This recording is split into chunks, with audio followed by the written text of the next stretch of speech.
गजकुमार मुनि की कथा। गजकुमार मुनि की कथा जो अपने गुणों से संसार में प्रसिद्ध हुए और सब कामों को करके सिद्धि कृत्यता लाभ की है, उन जिन भगवान को नमस्कार कर गजकुमार मुनि की कथा लिखी जाती है। नेमिनाथ भगवान के जन्म से पवित्र हुरी प्रसिद्ध द्वारका के अर्धचक्री वासुदेव की रानी गंधर्वसेना से गजकुमार का जन्म हुआ था। गजकुमार बड़ा वीर था। उसके प्रताप को सुनकर ही शत्रुओं की विस्तृत मानरूपी बेल भस्म हो जाती थी। पोदनपुर के राजा अपराजित ने तब बड़ा उपद्रव उठा रखा था। वासुदेव ने उसे अपने काबू में लाने के लिए अनेक यत्न किए, पर वह किसी तरह इनके हाथ न पड़ा।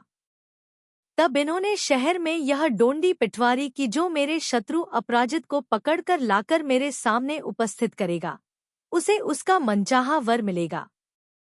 गजकुमार डोंडी सुनकर पिता के पास गया और हाथ जोड़कर उसने स्वयं अपराजित पर चढ़ाई करने की प्रार्थना की। उसकी प्रार्थना मंजूर हुई। वह सेना लेकर अपराजित पर जा चढ़ा। दोनों ओर से घमासान युद्ध हुआ। अंत में विजयलक्ष्मी ने गजकुमार का साथ दिया। अपराजित को पकड़कर लाकर उसने पिता के सामने उपस्थित कर दिया। गजकुमार की इस वीरता को देखकर वासुदेव बहुत खुश हुए। उन्होंने उसकी इच्छानुसार वर देकर उसे संतुष्ट किया। ऐसे बहुत कम अच्छे पुरुष निकलते हैं जो मनचाहा वर लाभ कर सदाचारी और संतोषी बने रहें। गजकुमार की भी यही दशा हुई। उसने मनचाहा वर पिताजी से लाभ कर अन्याय की ओर कदम बढ़ाया। वह पापी जबरदस्ती अच्छे घरों की सती स्त्रियों की इज्जत लेने लगा। वह ठहरा राजकुमार, उसे कौन रोक सकता था? और जो रोकने की कुछ हिम्मत करता तो वह उसकी आंखों का कांटा खटकने लगता और फिर गजकुमार उसे जड़मूल से उखाड़कर फेंकने का यत्न करता।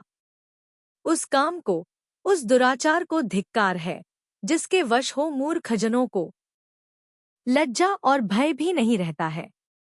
इसी तरह गजकुमार ने अनेक अच्छी कुलीन स्त्रियों की इज्जत ले डाली, पर इसके दबदबे से किसी ने चू तक न किया। एक दिन पांसुल सेठ की सुरती नाम की स्त्री पर इसकी नजर पड़ी और इसने उसे खराब भी कर दिया। यह देख पांसुल का हृदय क्रोधाग्नि से जलने लगा, पर वह बेचारा इसका कुछ कर नहीं सकता था। इसीलिए उसे भी चुपचाप घर में बैठ रह जाना पड़ा। एक दिन भगवान नेमिनाथ भव्यजनों के पुण्योदय से द्वारका में आए।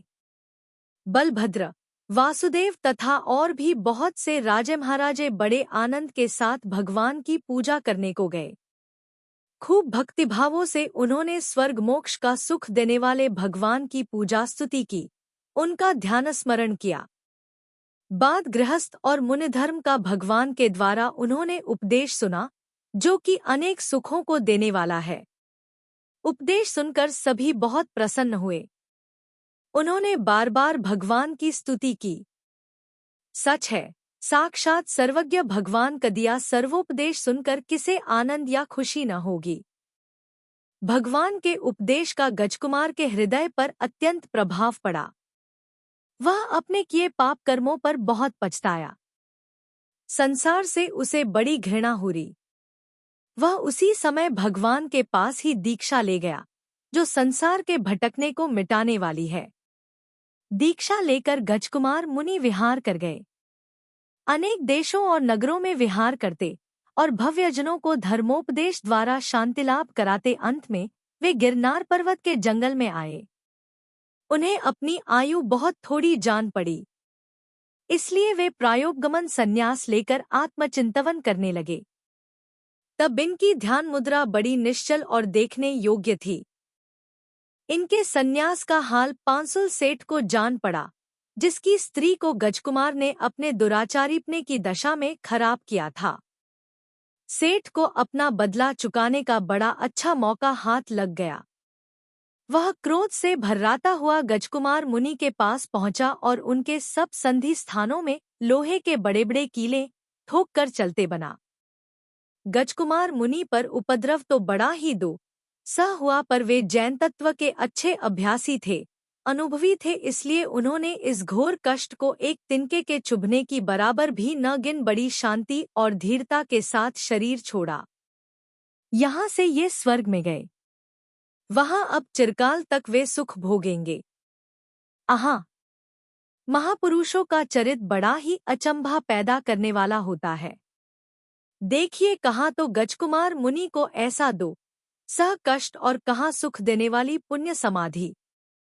इसका कारण सच्चा तत्वज्ञान है। इसलिए इस महत्ता को प्राप्त करने के लिए तत्वज्ञान अभ्यास करना सबके लिए आवश्यक है।